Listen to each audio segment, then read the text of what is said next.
Bueno, ¿qué tenemos hoy aquí? Se avecina un Seiko Mod y de los sencillitos de montar. Para ensamblar este reloj solo vamos a necesitar estos componentes: agujas, dial, movimiento del grupo Seiko NH36 y esta caja estilo Royal Oak que incorpora el resto de componentes. 4 elementos, solo 4 se han de ensamblar. El resultado será esta pieza, este reloj estilo piloto, pero con una estética táctica, un estilo marcadamente militar, al que no le falta de nada: cristal de zafiro, corona roscada y todo en acero inoxidable con tratamiento PVD.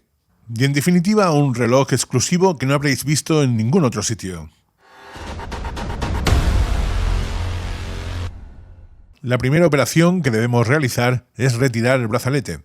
Brazalete que, por cierto, está muy bien integrado con la caja. Es una operación muy sencilla. Con un simple destornillador retiramos los 4 tornillos y ya está, no tiene mucho más, no tiene más ciencia. Un pequeño truco, un detalle: si os fijáis, estoy utilizando las pinzas cerámicas.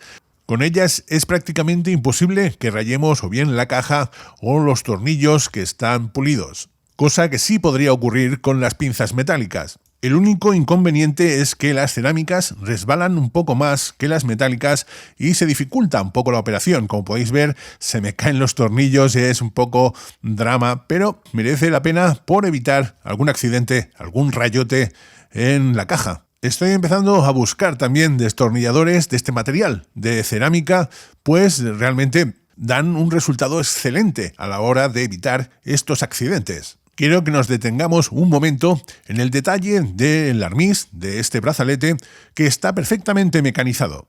Es flexible, no tiene rigidez y tampoco tiene sonidos extraños a la hora de articularlo. El acabado en PVD es sencillamente perfecto y el accionado de su cierre de mariposa no tiene ninguna pega. Como ya he dicho en alguna ocasión, los chinos son espectaculares trabajando el acero. La siguiente operación va a ser destapar esta caja, abrirla para poder trabajar con ella. Si os fijáis, tiene tornillos, está atornillada, no roscada. Si bien es un poco más complicado conseguir la estanquidad óptima con este tipo de cierre de la tapa trasera, sí es cierto que es más difícil rayarla cuando va atornillada. Y ahora os quiero enseñar el secreto de por qué este reloj, esta pieza, es tan exclusiva. Sencillamente, este dial no está diseñado para ser alojado en esta caja. El dial tiene un diámetro de 33,5 milímetros, pero la caja está diseñada para diales de 31,8 milímetros de diámetro. Esto nos lleva al siguiente paso, que es darle rascayú al dial con la lima hasta rebajar su diámetro. Vamos pasando la lima a la misma vez que vamos girando el dial para que el rebaje sea parejo en toda la periferia, en todo el perímetro del dial. Alojamos el movimiento NH36 en su soporte.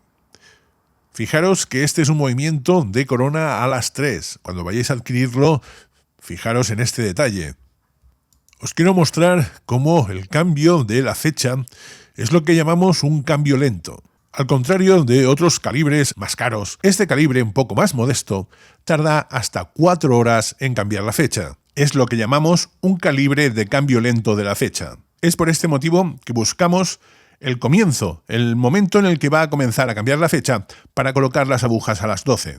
De esta forma, todo este cambio de la fecha va a ocurrir de las 12 a las 4 de la madrugada, que coincide justo con el periodo del día en el que los niños de bien como yo están durmiendo y no se enteran de este cambio. De esta forma, por las mañanas te levantas con la fecha ya cambiada y sin haberte enterado de este proceso que dura 4 horas. Ya sabéis, agujas centradas a las 12, menos la aguja del segundero, que no se alinea, no se centra con nada.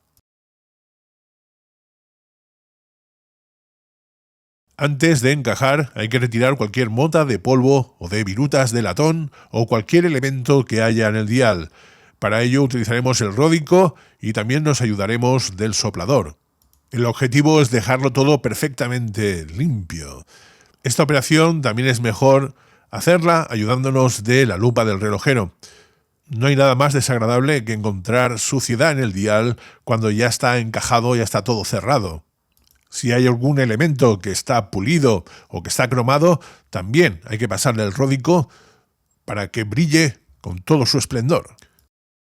Comprobaciones. Comprobamos de que las manecillas no rozan entre ellas, de que cuando las miramos de perfil hay un espacio equidistante. Mientras giramos las manecillas, observamos si hay algún roce, buscamos la alineación, observamos que la hora de las 6, las manecillas están perfectamente alineadas mostrando las 6 en punto. Buscamos el momento del cambio de la fecha, las 12 de la noche, ese momento en el que no hay que darle de comer a los gremlins, porque si no se nos vuelven malotes. Fijaros lo que os comentaba, hasta cambiar toda la fecha pasan 4 horas. Es un proceso largo. Por último, movemos la corona a su posición más interna, retirando el hackeo del segundero, y cuando vemos que este empieza a moverse, ya hemos terminado todas las comprobaciones. Limpiamos bien el interior del cristal, en este caso soplándolo, pero si es necesario podéis pasarle un paño de microfibra y el ródico. Retiramos esta tija dummy, ya os digo yo que tanto si es la terminación azul como la de plástico transparente no sirven absolutamente para nada y se pueden tirar.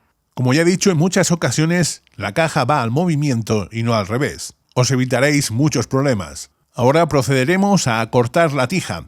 Esta tija viene con el movimiento y esta sí que es la buena, es la que tiene rosca. Quien me sigue de forma asidua sabrá que este momento es mi momento. La operación de introducir mi tija es algo que disfruto y que me gusta compartir con todos vosotros de esta forma tan desprendida. Con la corona en su posición más interna, en la de remonte manual, es cuando debemos medir esta distancia. Esta distancia es la que tenemos que recortar. Una vez medida con el pie de rey, la pasamos a la tija, la marcamos y cortamos con las pinzas de corte. No tiene más. Eso sí, procuraremos dejar un poco más de tija para después hacer un ajuste fino con la ayuda de la lima. Colocamos una gota de sellador y atornillamos la corona.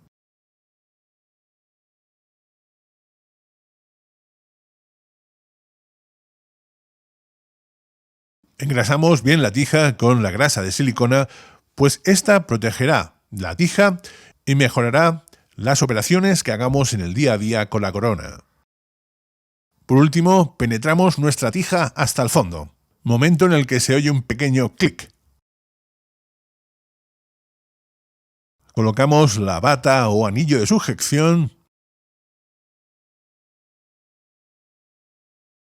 y acto seguido la tapa trasera, que en este caso tiene una ventana de exhibición que si bien a muchos no les gusta la estética de los NH, de los calibres NH, a mí personalmente no me desagrada. Son unos calibres que si bien no están muy adornados, sí tienen una estética funcional, podríamos decir casi minimalista, que le da un toque, que le da un no sé qué, qué sé yo, que no es desagradable del todo. Bueno, en este caso tapa con 8 tornillos que deberemos atornillar de una forma un poco peculiar. El apriete de los tornillos se realiza siempre de esta forma. Una vez apretamos un tornillo, el siguiente debe ser siempre el opuesto, es decir, el que está a 180 grados, el que tiene justamente enfrente. De esta forma iremos apretando y vamos dando diferentes pasadas, hasta que llega un momento en que ninguno de los tornillos se puede apretar más. Solo nos queda fijar el brazalete a la caja mediante sus 4 tornillos. Estas operaciones de apriete las procuraremos hacer sin hacer demasiado torque, sin hacer demasiada fuerza. Por mi experiencia personal, la tornillería china no brilla por ser excesivamente resistente. Como más de uno ya sabréis, nunca coloco enlaces en la descripción del vídeo a las tiendas donde he comprado el material, pero sí os voy a dejar esta pequeña captura de pantalla para que podáis tener una relación, una lista de los elementos que he empleado, cuánto me ha costado y más o menos a qué vendedor se los he comprado. Y de esta forma también os podéis hacer una idea del coste de ensamblar esta pieza. Una pieza que vista en mi brazo peludo queda tal que así. Por cierto, debido a la separación entre los eslabones, este brazalete no depila en absoluto. y con la ausencia de tirones de pelos es muy cómodo de llevar. Un reloj con un espíritu táctico, pero me temo que lo más táctico que voy a hacer con el puesto es pedir una pizza por teléfono los viernes. El vendedor declara una hermeticidad, una estanquidad de 20 atmósferas.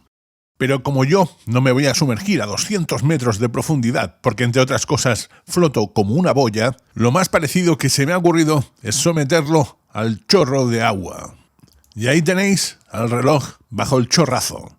Como podéis comprobar, si habéis cerrado bien la tapa trasera y habéis enroscado a la perfección su corona, podéis ducharos con el puesto. Si habéis llegado hasta aquí, daros las gracias por haberme soportado y que sepáis que podéis hacer muchas cosas que ayudan al canal, como darle a me gusta, suscribirse, compartir, darle campanas y cosas de esas. Como ya sabéis, este canal no colabora ni con marcas, ni con tiendas, ni con nadie. Bueno, con mi mujer sí colaboro en la casa, que si no después tengo bronca.